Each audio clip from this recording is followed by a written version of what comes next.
सदाशिवसमारम्भाम् शङ्कराचार्यमध्यमाम्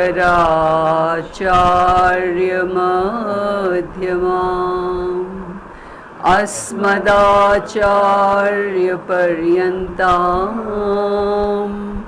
वन्दे गुरुपरम्पराम्.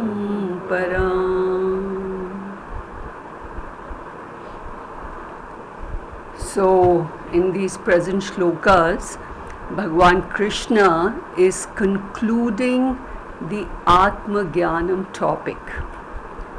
He had been telling Arjuna the nature of Atma right from the 12th shloka of this chapter. And he was telling how Atma is different from Anatma. Atma and Anatma are mixed up together. They can never be physically separated. And mostly this fact is not known that we are made up of two components, these two components. One is matter, one is spirit. And generally what we take ourselves to be is not our real nature, it is our lower nature which is made up of matter, and the real I is Atma. Anatma we only use as a transacting medium here. So this wisdom of the real I is known as Atma Jnanam or self-realization. It is also known as Sankhya Yoga, which is the topic of this chapter. It is the heading of this chapter. This chapter is called Sankhya Yoga. So Bhagwan gave this knowledge of Atma Anatma Viveka to Arjuna so that Arjuna could get rid of his sorrow for good.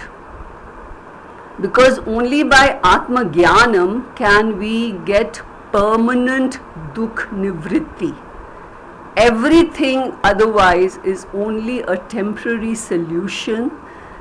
The deeper cause of every sorrow in life, even if superficially the situation is different, the deeper cause is lack of Atma Jnanam, which is not known by most of the people. Most of the people do not even know what they are seeking here in life.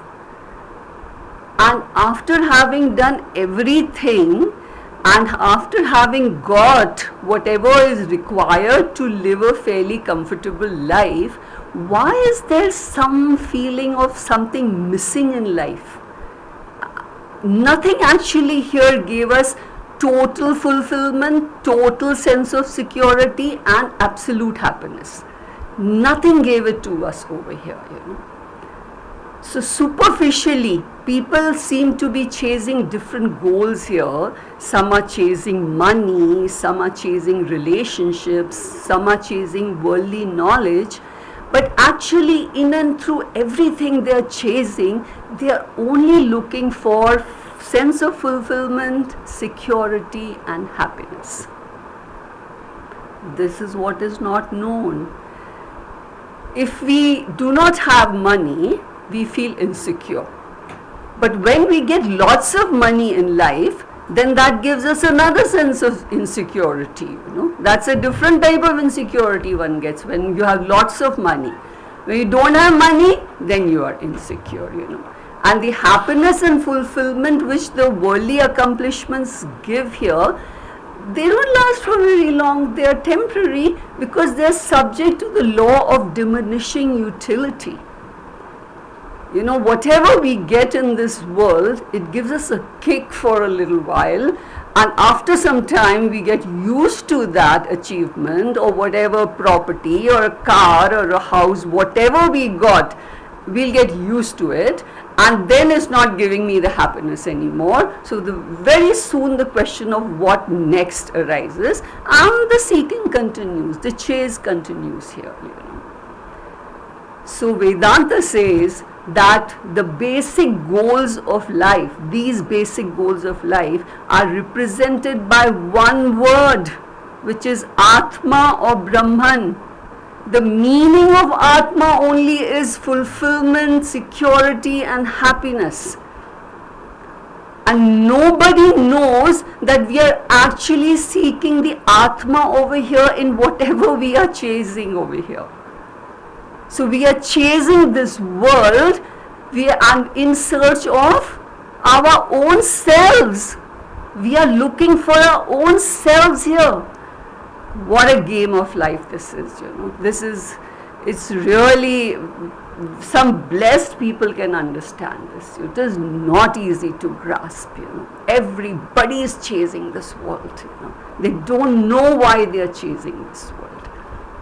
So just like a jewel, a precious jewel is kept safely away in a hiding place, similarly our own reality, which means fulfillment, security and happiness, is hiding within us. There can be no better place for God to hide. And we are on a wild goose chase here, chasing the world which does not have this capacity to give it to us. So once there was this businessman, one rich businessman, and I'm talking about the days, the older days, when people used to carry money in their briefcases for their business deals. Even now they do that when they deal with black money, So they were always carrying, and they had to go a lot on these tours and for their business deals. And those days, the earlier days, the cities were not connected very well by air because the airports were very few.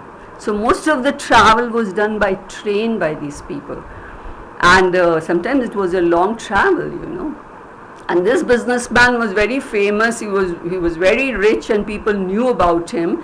And one professional thief came to know about his travel plans, that he is going to travel from North India to South India. It will take 2.5 to 3 days that journey is going to take, So when he got this information, somehow by hook or by crook, he got a ticket in that same compartment as that rich businessman.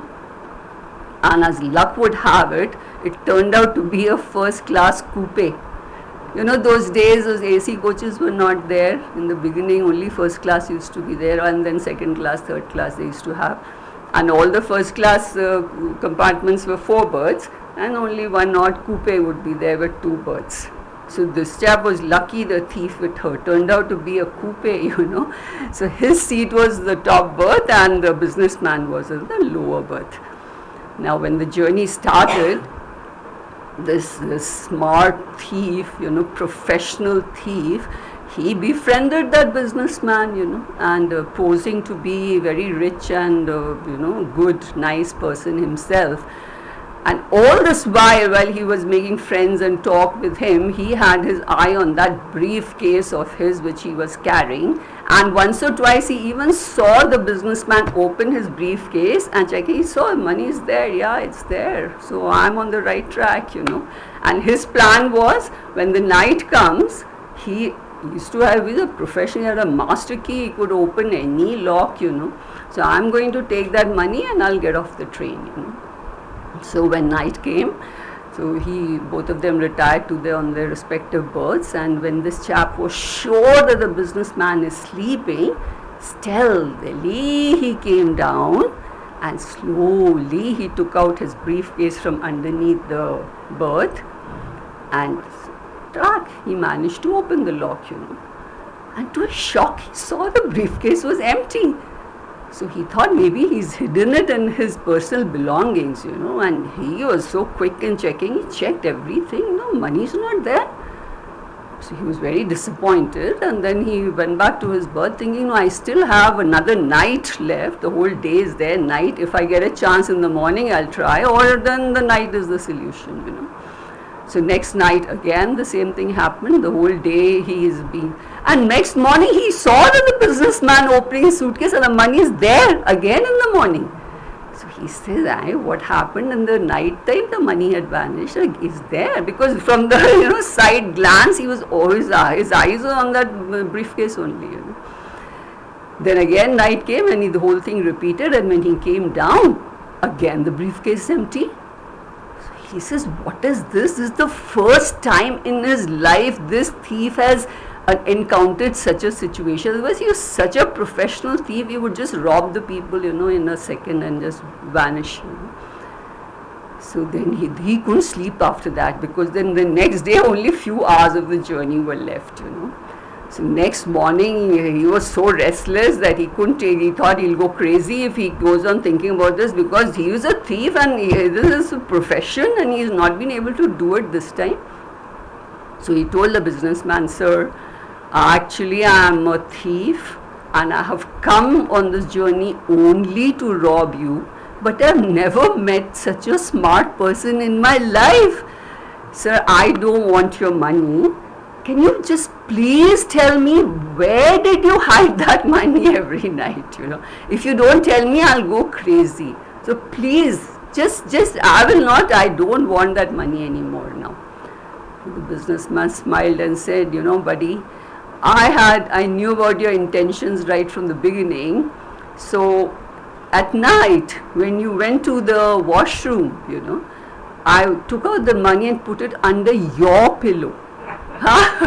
Because that's one place you will not see. And morning when you went to the bathroom, I would take it out and put it back in my briefcase. That fellow was shocked. He says, oh my God, yes, that is one place I would have not looked, is my own pillow. Similarly, we people, God, who is the source of fulfillment, security and happiness, is hiding within us. That is one place nobody looks at. Everybody is chasing this world, Shakti of Maya, and they're looking for what they will not get in this world. It is not there in this world, So this world is like mirage water. This can never quench our thirst for the basic requirements. It can give you some money, but that inner problem will not get solved. We'll never feel fulfilled. That sense of security and the total happiness will never ever come with this worldly accomplishments. That Atma is the source of all that I need in life is the greatest secret. Nobody can ever imagine that we are actually looking for our own selves in this world. We don't know that. All I have to do is discover my own nature.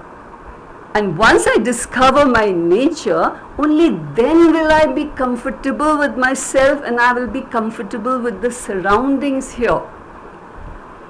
That is why it is said that only if you rest in peace here, can you rest in peace hereafter. And rest in peace here means Jivan Mukti. Only then you cannot rest in peace otherwise. Vedanta gives you a challenge. Try it out. You are just running for tidbits of peace. Rest in peace only when you are a Jivan Mukta will you rest in peace. And once you are a Jivan Mukta, then only you can rest in peace hereafter by getting Videha Mukti. And that rest in peace which people talk is not resting in that coffin. There's no rest there in that coffin, rest in peace. Rest in peace for us means merging in Brahman. Then you rest in peace. Otherwise you're not at peace. You're in your journey. You will be on your journey. Always your departed soul. The person departed.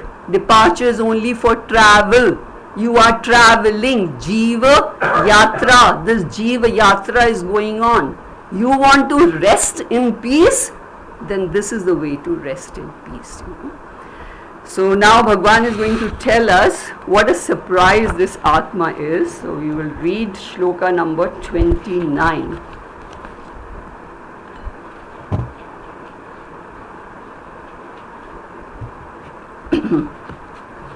आश्चर्यवत् पश्यति कश्चिदेनम्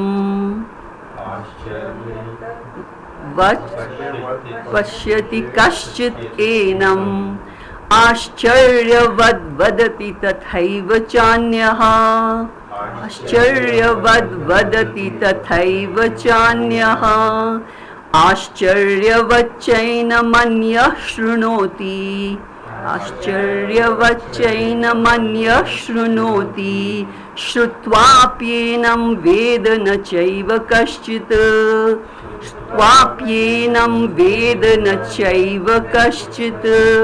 Yes. So आश्चर्यवत्, in आश्चर्य, in wonder, pashyati, sees. And sees doesn't mean see with the eyes. Sees, perceive, understand. Kashchit, some person. Enam, this Atma. Ascharyavat, in Ascharya, in wonder. Vadati, talks. Tatha eva, in the same manner. Cha, and Anyaha, some other person, talks about this in Ascharya. Ascharyavat Chaina Manya Shrunoti. Ascharyavat, in wonder. Cha enam, this Atma. Anyaha, some person. Shrunoti, listens about the Atma in Ascharya. Shrutva pienam, even after hearing all about the Atma. Vedana, do not understand. Cha eva, at all. Kashchit. So, some people see all this about the Atma, the knowledge about the Atma in Ascharya. Some people talk about the Atma in Ascharya. Some people hear about the Atma in Ascharya. And some people, after hearing everything, understand nothing. The greatest Ascharya, the wonder of wonders. They understand nothing, all blank. Huh? So Bhagwan, after having taught the Atma Jnanam to Arjuna, says that even if you have not understood what I have told you about the Atma, you are not able to accept what I have told you, because I will not be surprised if you say that I am not able to accept what you have said, because it is not easy to accept what is being told. This knowledge is extremely subtle. This requires certain amount of mental readiness and maturity. The person should have learned some lessons from the experiences of life. Those experiences of life should have brought some inner growth and maturity in that person. Not going through experiences while not learning the lessons. This is the data God is giving you. This Rona Dhona is a data. This, if you can get why is this coming my way? Think, why is everybody like this? Why am I like this? There has to be a reason. Think. And if not, then go to places which are are talking about this. There's some growth has to come.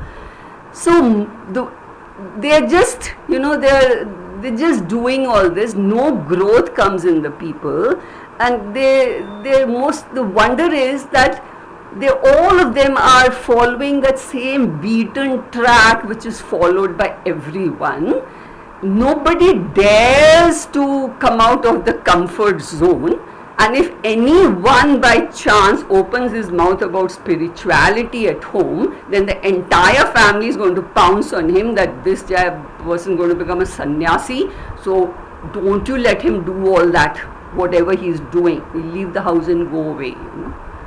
So at 20, we are chasing this world here for security, fulfillment, happiness, and for most of the people these three words means money. So the only chasing money here, So, and then at 40, after having got a couple of things, these worldly achievements, after you achieved, you got some money and you got few things, that I did not get. Total fulfillment, security, happiness, I did not get. I got few things, but that inner fulfillment, security, happiness, I did not get at 40. At 60, I am still looking for it, because even though I have retired and I am tired of this chase, but this goal seems like the horizon which is perpetually receding. I just don't seem to get what I want. That fulfillment, that security which actually I want, I'm not getting in this world.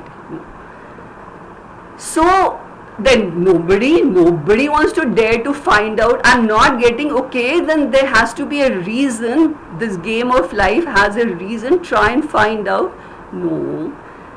To find out about this imperceptible and inconceivable Atma actually is inconceivable by most of the people. They don't even give it a thought. Imagine having this, I've thought about this knowledge being available in this kind of a Fauji environment. I had to sell my house and give my practice away to go and get this knowledge, and here under your nose you're getting it. No, what is this showing? They are not trying to find out.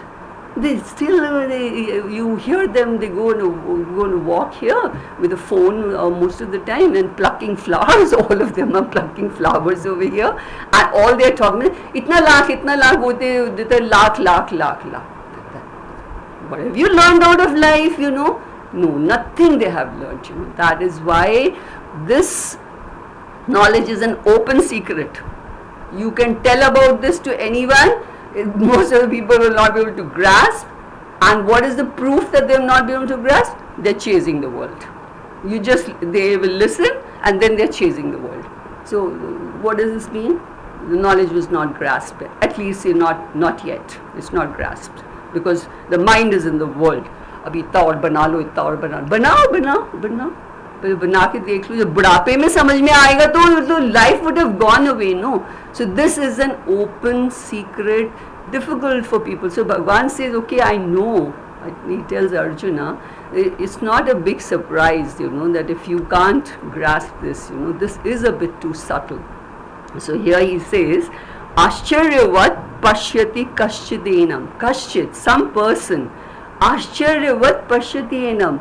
With wonder, the person is listening, is trying to grasp this knowledge, whatever is being told. He is in Ashcharya, not able to accept what is being told, because what is the message? The whole message is, the seeker is the sought. This is the message of Vedanta. The seeker is the sought.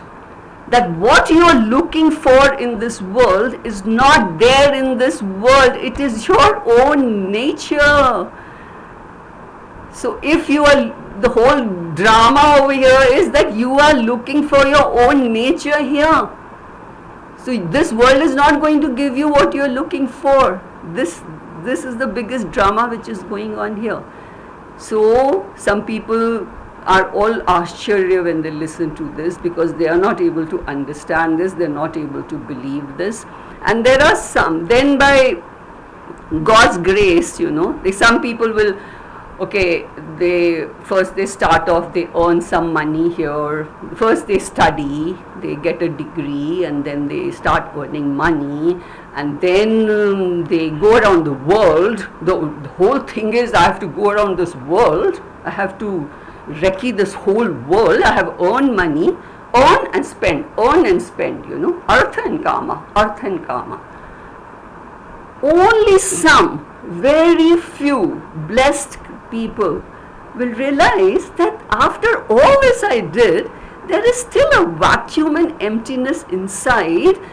After this whole chase is over, I'm not feeling comfortable. I'm still not. Why didn't this give me what I wanted, Then out of those few, another handful reach a Vedanta class, And they are being told that you are actually seeking yourself.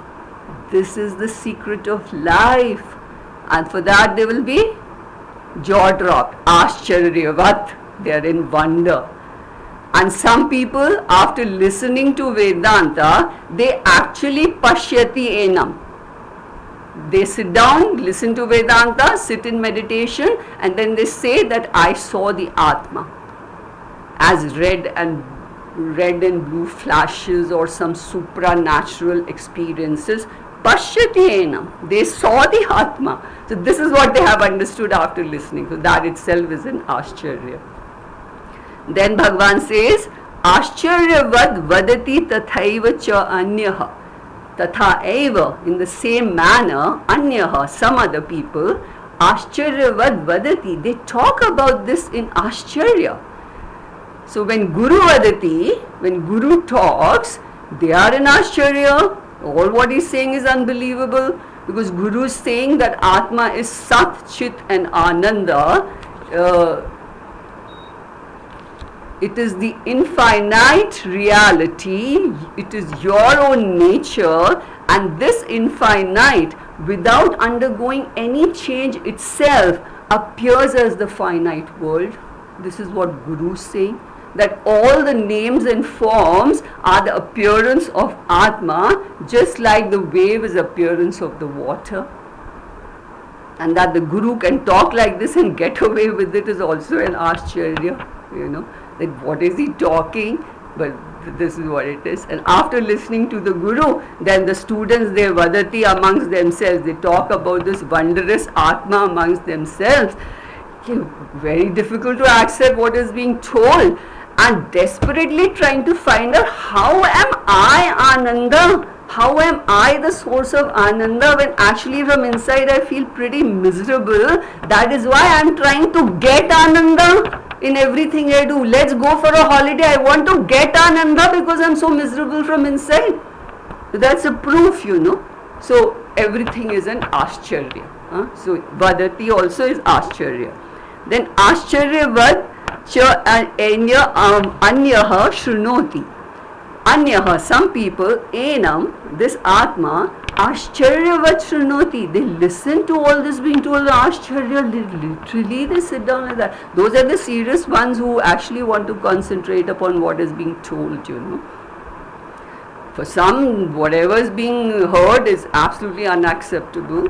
And for some, the whole thing goes above the head, It's like, there was a musician sitting and singing this Hindustani classical raga Bhupali, and there was a person sitting right in front, and he's swaying and nodding as if he understands the music very well. There's classical music going on there, So and then when the rendition ended, so he told the musician, Panditji, please sing Bhupali next, So the musician Ascharyavat, he can't say that he just finished singing Bhupali. So this is what, and the same thing is applicable to Vedanta. People will listen to the whole thing and they continue chasing this world. Kusama samujh to aaya nahi hai, So then Shrutva Penam Vedana Chaiva Kaschit. Then some people, after sitting and listening to Vedanta all the time, and the wonder of wonder is that they come out of this entire teaching untouched, unscathed, pristine, jaise the. शुरू में and में वेदांता शुरू में and में कुछ नहीं समझ में आया, स्टोरी समझ में आ गया, जो बीच में जोक सुना है स्टोरीज वो समझ में आता है, वेदांता समझ में आया कि नहीं, न वेद कश्चित, न वेद, do not understand Chaiva at all. The greatest wonder is that they do not understand anything at all, So Bhagwan is trying to tell all this to Arjuna only because I think he saw a blank look on Arjuna's face, that ye kya bol rahe hai? What is all this he's talking about, So to uplift him, that okay, you're not the only one, this is a universal problem of ignorance, where the Shakti of Maya, everyone is in the same boat here, so you don't worry so much, because he's going looking at Bhagwan like that, So just like, when we have a problem and we meet somebody else having a similar problem and we share notes, and we feel we're quite light, okay, I'm not the only one, there are other people in the same boat also, That is why they have group therapy nowadays in medicine. You can join a group having the same kind of illness, grave illnesses like cancer and all that, So there is a group there, and in that group all those people are having the same kind of problem. So you exchange notes, the progress, the side effects and all that. That makes the person feel lighter, So that's why Bhagwan is telling us that one doesn't understand, that one doesn't. You don't worry if you don't understand. It's quite natural not to understand, So actually the main hurdle in grasping this knowledge is our objectification tendency, Generally, whatever we are trying to know, we see that, we get to see that. That is why we have theory classes and practical classes. So theory is taught, then you go to the laboratory, okay, now see this in the microscope, or do that experiment and see for yourself. In other fields also, there's a recipe given, now cook and see, taste, see. So we are used to that tendency is there. Similarly for Atma, everybody is trying to experience the Atma as an object. When they say that I saw the Atma in meditation, they are looking out for Atma as an object, So either they are looking inside or they are looking outside. So, and when they are told that Atma is neither outside, neither inside as an object, then some people think maybe Atma is Shunya. So, this is what it is, this is difficult to understand. All I have to know is I am the Atma, the subject, the drik, the experiencer. Until that is not understood, the whole thing is an Ascharyavat. So sometimes, our doorbell rings and we casually go there and we open the door. And there's someone standing there very dear to us. He's come all the way from a far off place. He's surprise, Or sometimes the family and friends get together and celebrate your either birthday, wedding anniversary quietly, cakes and balloons, and the whole room is done up, and you walk in, all of them go, surprise. Similarly, the Shastra is telling us, surprise, you are Paramatma. Can you get it? You are Paramatma. Surprise! Oh no, this is a big Ascharya for everybody. Very difficult to swallow this, very difficult to understand this, So, Bhagavan, next he says, Dehi nityam avadhyoyam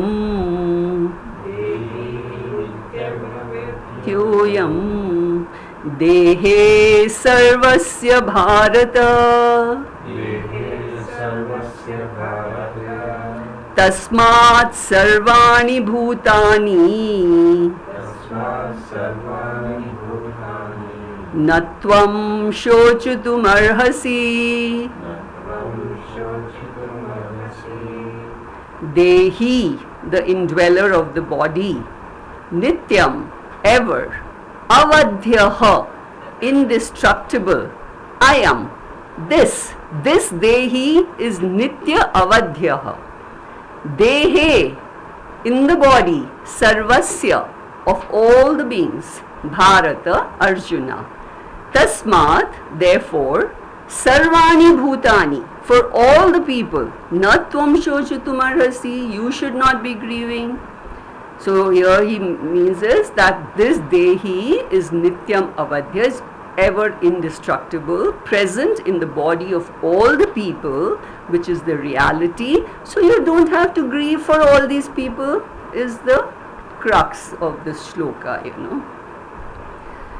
So here, after glorifying this entire knowledge, now Bhagavan is concluding the Atmagyanam topic, the philosophical angle teaching which he was giving to Arjuna all this while. So he concludes by repeating and summarizing what he has said up till now. So good teaching is actually done in 3 stages. First, you tell what you are going to teach. It's like a preface. Yes, I'm going to have Vedanta classes here. So whoever is interested, Then you teach. And then in the end, you tell what you taught, summarizing it so that people can grasp it properly. That's a good way of telling, because this has to be grasped. People must get moksha here, So all this effort being put, at least some handful should get moksha, So in this shloka, Bhagavan is summarizing all that he has taught up till now about Atma and Atma Viveka. And what is the summary? The summary is some lessons which he has taught us through Arjuna. And the first lesson is that this mortal body is subject to disease, old age and death. It is mortal, you know. So we have to first accept this, not just know this, you know, like we know it for others very well. When it comes to us, you know, that's where all the wisdom vanishes. So this has to be known. We can manage our old age and disease, but we cannot conquer it, you know, especially death. It is inevitable. Knowing what? Jatasya hi dhruvo mrityuh. It is, if we are born, this body is born, so the body has to die. So once, you know, this King Parikshit was the son of Abhimanyu, and he had inherited the throne of Hastinapur from Yudhishthira. He was a very righteous ruler, Parikshit.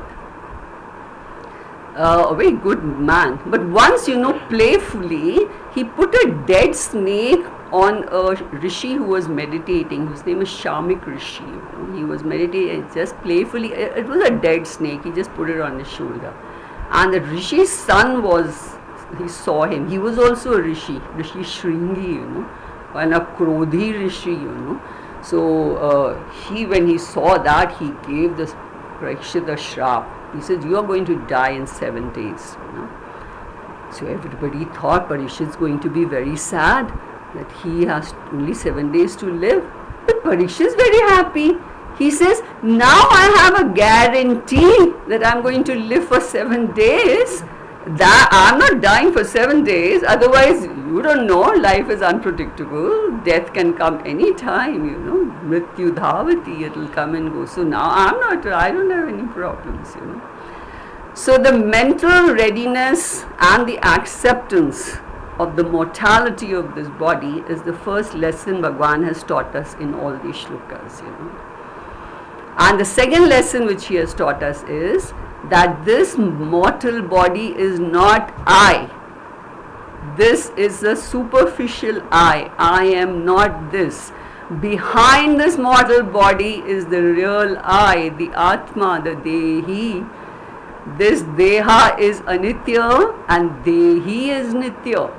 What a secret of life this is. Just see what is going on here, you know. Absolutely unawares of what is going on, you know. So Bhagwan is giving this knowledge to Arjuna so that he can apply this knowledge for Bhishma and Drona, because Arjuna stuck on Bhishma and Drona, you know. So he wants Arjuna to accept this fact that their bodies are mortal and that is not the real Bhishma and Drona, so that their death will not give him a shock. So, you know, this assimilation of this knowledge of Vedanta doesn't make a person totally disturbance free like a rock. No, the mind is emotional, it has emotions, but only thing is this, the mind has to be mastered by knowledge, by knowing some facts. There is no other way. When you know some facts, then you will be able to master your mind, you know. And a person who has been able to assimilate this knowledge, then whenever there is a loss happening in his life, he will be able to accept this because he knows this is a fact of life. He will not be in a shock, and whatever little disturbance happens, even if we get used to a cup of coffee and the coffee is not there, there is some mental disturbance. This is how the mind is, you know. But if we know that, we become, the best way of handling the mind is being a witness to the mind. You know, if you become a witness to the mind, that's the only way of transcending this mind. Not being in the mind and trying to handle it. No, being a witness of this mind, you know. So such a person is not going to be shocked, and he will come back, he will recover from that little disturbance quickly, you know. He is not going to sit and grieve and sorrow. That is a sign of a person who has this knowledge. And physical ailment or an uncomfortable situation is never sorrow in life. Sorrow is my response to that situation, my response to the physical ailment, you know. Not knowing the facts, oh poor me, why always me, I'm only troubled in life, nobody else, everybody is happy, only me, that is sorrow. Because you don't know the facts of life, and this situation is your way of thinking. You are thinking like this. The problem is the way of thinking. Your thinking needs to be corrected by knowing the facts of life. If you know the facts of life, why would anyone grieve? The entire teaching of Bhagavad Gita is Na tum shoch arhasi, do not grieve is what Bhagavan is going on saying here. So in this shloka, Bhagavan says, Dehi nityam avadhyaha, ayam dehi. Ayam dehi is this dehi which Bhagavan earlier had described as Nitya, Satya, Sarvagataha, Aprameya, Akarta, Abhokta. That dehi now he's saying is Nitya avadhyaha, is ever indestructible, which is present in Sarvasya Dehe, and it is present in all the bodies. So the Dehi is immortal, it is encased in the body which is mortal. Deha is Vadhaha, Dehi is Avadha. So this fact has to be assimilated.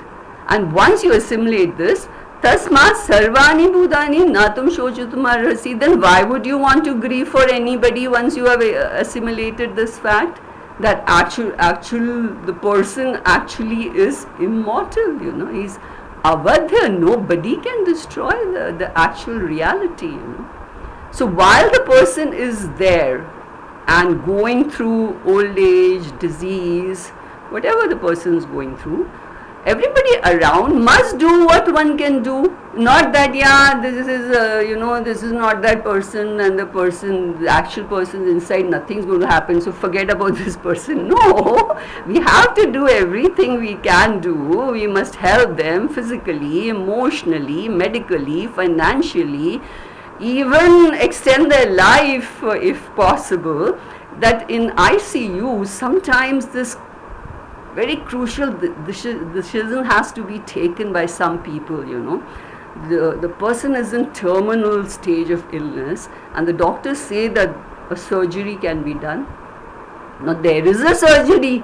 Doctors also have to tell what can they do, there is a surgery is available. They have to give the options, and they say, you can tell her, let us know, Now this decision, whether you want to let the person suffer a little more, extend the suffering phase a little more, or you just make the person comfortable and see that the person goes comfortably, is your decision, Whatever you do what you have to do, but once death comes, then you have to accept it, knowing some facts of life. Do not grieve after that, because grieving is not going to change any fact of life.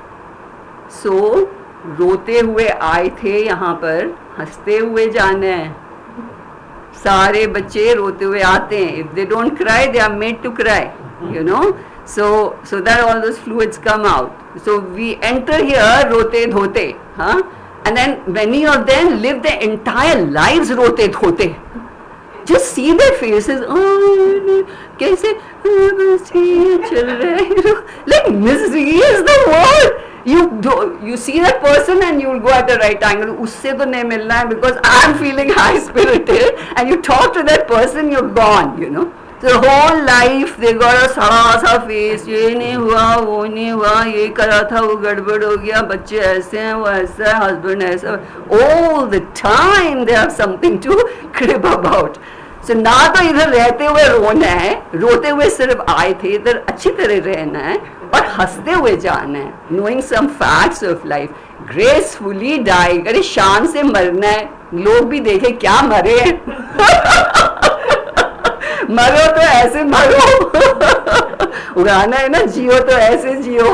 तो मरो तो ऐसे मरो, शान से मरो, अच्छी तरह मरो, smiling at everybody. Not miserable yourself, not making the entire family miserable. Some of them, my God, what halla is going on during death time, So everybody is on tender hooks there, High ho gaya, that has stopped, heartbeat stopped, blood pressure's gone. That's going to happen. Calm down, take this life properly.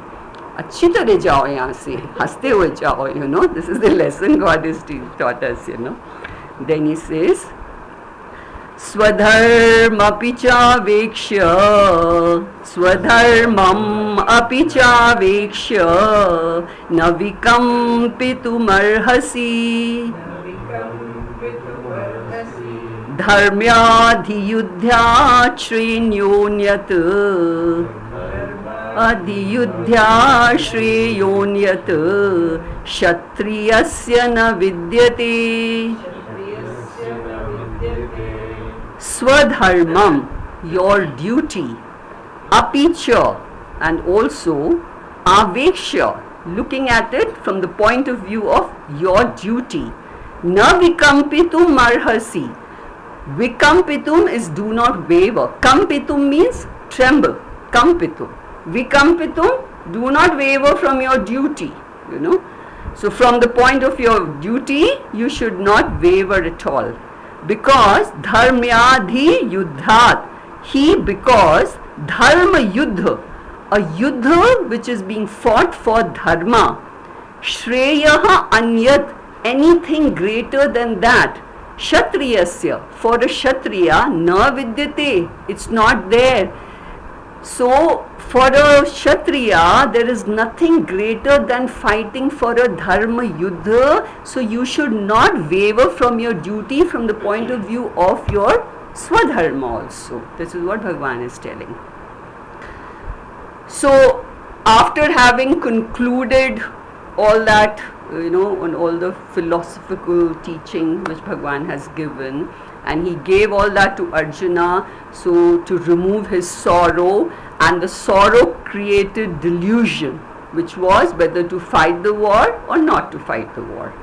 And this decision of Arjuna of trying to not fight the war was a misplaced ahimsa on his part, because for the name of non-violence, he could not withdraw from the war which was being fought for the sake of dharma. And they had already tried out every non-violent method by the Kauravas. Nothing had worked for them. So then the only resort left, especially for a Kshatriya, is to fight it out in the battle, So these Pandavas were sent on a 13 years of exile after having lost that game of dice with these Kauravas.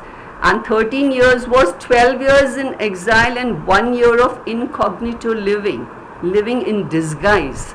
And this catch was very nicely formulated by Duryodhana, because he had thought, where will they hide in disguise for 1 year? We have our people all over, we'll just catch them. And if they were caught, then they had to repeat that thing all over again. So he didn't want them to come back, and he had put this clause that 1 year of incognito living, But they lived.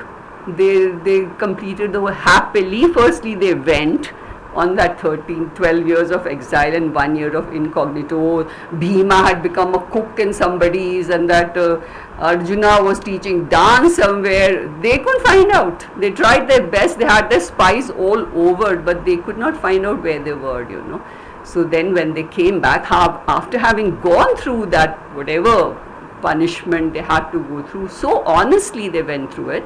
When they came back and asked for the kingdom, Duryodhana outrightly refused to give the kingdom back. Not just the kingdom, not even an inch of land. He said, not even an inch of land am I going to give you. So that is adharma, and this Arjuna and other Pandavas can't let this happen, because firstly they are Kshatriyas, and this is wrong what they are saying, and righteously the kingdom belongs to them. So the other thing is they have to fight it out. So now Bhagavan here talks about the ethics and the dharmic drishti. Up till now it was adhyatmika drishti he was talking about. So now he wants to tell Arjuna that from this point of view, also you have to fight this war, even if you didn't understand that. That is difficult for everybody to understand, because that kind of maturity very few people have, And whenever this maturity is lacking, Vedanta very easily gets misinterpreted. That is the reason why so many interpretations of this philosophy are available, right here for the same teaching in Hinduism. They're teaching this in so many different ways. Lack of maturity, this requires a lot of maturity to understand, So he says that even if you have, okay, you did not understand all that, but from this point of view, everybody, even a murderer, can say that I'm not killing the actual person, I'm just killing the perishable body. The actual person is, I'm not even touching. Everybody can abuse this knowledge, So to know the exact knowledge, now Bhagavan talks about ethics and tells Arjuna that Bhishma and Drona will have to be killed not because their bodies are mortal, because they are supporting adharma. Now I'm talking about that. Earlier I was telling you about mortal body. Forget it if you are not able to accept that just now. Put that aside. We're talking about dharma and adharma. You will have to kill them because they are supporting adharma. So he says, Swadharmam api chavekshya. From the point of view of your own duty, navikampitum arhasi, you cannot waver from your duty. So, in our Shastra, this word, Swadharma, is an extremely important word. Our Ved Purva is based on Dharma, Swadharma. What is my duty, So Bhagavan is going to talk a lot about Varna, Ashrama, Dharma in the later chapters of Bhagavad Gita. Varna, there are 4 Varnas, Brahman, Kshatriya, Vaishudra, Ashrama, Brahmacharya, Grahastha, Vanpras, Sannyasa, and all of them have their Swadharma. They all have their duty. So Bhagavan is going to talk about this in detail later. But broadly, Swadharma is of 2 types. Samanya Dharma and Vishesh Dharma.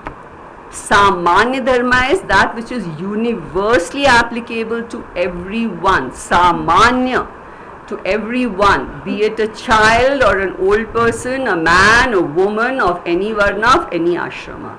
It is his Swadharma, that's Samanya Dharma. And Vishesh is, in some particular situation, you have some duties which are Vishesh Dharma. And this Samanya Dharma is very well explained by Patanjali Maharaj's Ashtanga Yoga. Vedanta rejects Patanjali's philosophy totally. Shankaracharya ji called him Bhagwan Patanjali, but rejected his philosophy because it is contradictory to Vedanta philosophy. But his Ashtanga Yoga is complementary to Vedanta philosophy, So whatever is as per the philosophy of Vedanta, Vedanta is so open-minded, they're not going to say, yes, that's beautiful what he is saying, So that is accepted, it is followed, it is taught. Ashtanga Yoga is accepted by Vedanta and it is taught by Vedanta, which is given by Bhagwan Patanjali, So the 8 limbs of Ashtanga Yoga are Yama, Niyama, Asana, Pranayama, Pratyahara, Dharana, Dhyana, Samadhi. These are the 8 limbs of Ashtanga Yoga. And out of these 8 limbs, Yama and Niyama are do's and don'ts of life. To reach Samadhi, you begin with do's and don'ts of life, which is Swadharma, your duties. So there are 5 Yamas and 5 Niyamas. So actually the Yama means don'ts, but what they talk, the opposite of that is don't do it, I will tell you that. And Niyama means discipline, Niyama in life. This is Swadharma. So this is so the first, there are 5 Yamas and 5 Niyamas. The 5 Yamas are, first is Ahimsa, first Yama. So we must never indulge in himsa at all 3 levels of our life, of our body. That is kaika, vachika, manasa. Kaika, at the physical level, never hurt anybody. Verbal, do not speak anything which will hurt anybody. And manasa, even do not think ill of anybody. So ahimsa is the first yama, it is swadharma. Then second is satyam, truthfulness in life. That is why it is said satyameva jayate. Always there is victory of the truth only. Truth shall prevail, come what may. There may be justice in God's ways, may be delayed, but it's never denied. Stick on to the truth, with all your conviction, do what is the truth, not because what the world is doing, So satyam. The third is asteya. Asteya is non-stealing. Never ever taking anything which doesn't belong to me. Even taking something which I have not worked for. I have to work hard. It should be hard earned money, righteously earned, which I use in life. Otherwise it comes in stealing. So non-stealing, asteya. Then the fourth is brahmacharya. Brahmacharya is chastity, self-restraint, not living a promiscuous life, what is going on today. And then fifth is aparigraha. Parigraha means hoarding, accumulating so much, and aparigraha is not accumulating. The nature, it provides for human need, not for human greed. Some people are accumulating here for 7 generations, Some people are dying because they don't have anything to eat, and some are dying because they're eating so much, they have so much of money that wo kha ke mar rahe hain, So we are supposed to share what we have with others in abundance, give it to others. So aparigraha is a swadharma. It has to be, these are our fundamental duties. These are yama niyama, are the 10 commandments of Hinduism. This we have to follow, Then the niyamas, the 5 niyamas. The first niyama is shaucha. Shaucha is cleanliness. Outer cleanliness and inner cleanliness. Outer cleanliness is keeping our body clean, keeping our clothes clean, keeping our surroundings clean, eating clean food, living in clean environment, not cleaning our house and dumping the kachra on the road or in other people's thing, very often done here in our country. So shauch, and the inner shauch is inner cleanliness of the mind, a pure and clean mind, free from raga, dvesha, kama, krodha, lobh, mad, moh, matsarya. People who have all this, they have a filthy mind. That's a filthy mind. They only will suffer because of that filthy mind. So purity, shaucha. Second is santosh, contentment. Contentment in whatever you get in life. If you are content, all those things like jealousy, comparison, complexes, competitions going on will all just vanish, because all of that is evil, Be content in what you have. Santosha. This is a swadharma. Third is tapas, discipline.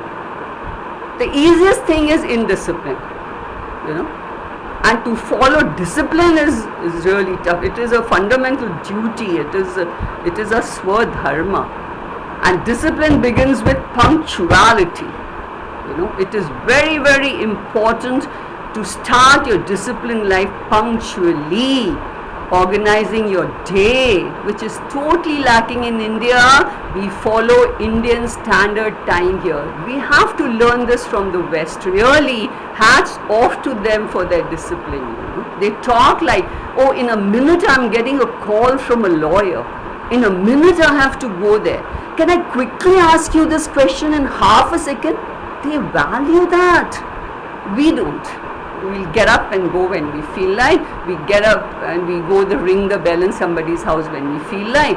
We make a call whenever we feel like, because I am free. Don't ever worry about others, whether I'm going to be disturbing others. The question has not come in their mind. Many of them even keep their own watches 5-10 minutes fast because they don't have confidence in their own selves. Their own watch is not on time. So when you talk to such people, be here at sharp 10 o'clock, sharp, okay? Then also they won't come. because concept is missing. So discipline life, discipline of time, discipline of living, discipline in eating, discipline in indulging in gratifications, when to switch off the TV, when to get up and go away from there, when to stop eating, a disciplined life.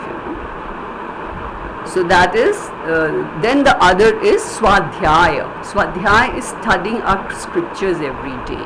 It is very important. It is a Swadharma as per our religion. Because our scriptures only teach us how to live a harmonious life. Whatever the universities and colleges are teaching, that is money-oriented education they are giving, But how to live this life harmoniously? People who शादी में band बजा बजा के वो नाच रहे हैं, the groom is dancing, वो शादी होने वाला है, अभी the responsibility is going to increase. That is not but the नाच क्या रहे हैं बेवकूफ के जैसे, हाँ. So बाद में they don't know how to treat the wife. The wife is being abused full time. उधर नाच के घर में आके उसकी बैंड बजा रहे हैं, हाँ. So then they don't know. The only qualification is I am of this age and I am 25, I should get married. Do you know what that marriage means? No, they don't know anything. Blissfully unawares go get married, and then all that. That is why Gen Z doesn't know. They say we don't believe in this institution of marriage anymore. They are all independent people. They don't want to get married. They've seen enough of nonsense in their houses, They say the freedom is going to be taken away. Everybody is sitting on a jewel. They don't want to get married only. So Swadhyaya, the scriptures tell us how to live this life harmoniously. And the last is Ishwar Parigraha, like surrendering to God. Ishwar Paridhana, surrender to God, live a God-centric life. So these are the 5 yamas, niyamas. These are Swadharma, Samanya Dharma. And then the Vishesh Dharma is also Swadharma, which is Vishesha, which is specific, like duties, professional duties. They're specific to the person. A police person is in charge of law and order. He can keep a revolver in his pocket. He can keep a danda, lathi in his hand. And in our country, we need that lathi so badly that de danadan lathi maro to sunte hain, nahi to sunte nahi hai. During COVID time, big joke was going on. The police playing dandiya at the crossroad. जो निकल रहा है डंडा मार रहे हैं, जो निकल रहा है, because they're not listening. अरे भाई आप घर में बैठ जाओ, for your own good you sit at home. No, they will not listen. So police, hats off to police at that time. Really, they did this mad rush, this highly populated country. Nobody follows any law and order here. So the police is nicely playing dandiya all the time. But they can. It is their Vishesh Dharma, So these are our Swadharma. And Bhagwan says here, Swadharmam api chavikshya na vikampitum arhasi. You should not, from your Swadharma point, you cannot waver from your duty. Dharmadi yudhya shreyon anyata kshatriyasya na vidyate. There is nothing better for a kshatriya than to fight for a dharma yuddha, because the kshatriya from birth has been taught everything about the warfare, just like army, how they are taught. And then some of them, I got to fight that war, 1970, I fought that war. So it is a big achievement, like it's thrilling to, after having learnt all this about you get to fight a war. And here it is a matter of dharma yuddha. So all your life you practice all this, and then when the time comes you withdraw. No, this is himsa. No, that is not right. You have to do it. And how about the doctors? How the doctors do their job? When a complicated case comes, they're so excited. A good doctor. He's not the one who doesn't practice medicine for money. There are some very good doctors, That is why they work even on Sundays. Sundays is not because of money for the good doctors. It's for the love of the work, So when an exciting case comes or complicated surgery comes, they love to do it, and then they present the case in the conference, they talk to the seniors, they sit and read about it the whole night. Then they get to do that case, So similarly for a Kshatriya, you were prepared all your life for a war, and mainly Kshatriyas is adharmat rayate iti Kshatriya. Trayate is to protect the society from adharma. And now the time has come for you to protect, so you want to do this thing, not fight this war. So Bhagavan is saying in this that you must fight this war from the point of view of dharma. Om Purnamadaha Purnamidam Purnat Purnamudachyate Purnasya Purnamadaya Purnameva Vashishyate. Om Shanti Shanti Shanti Hari Om.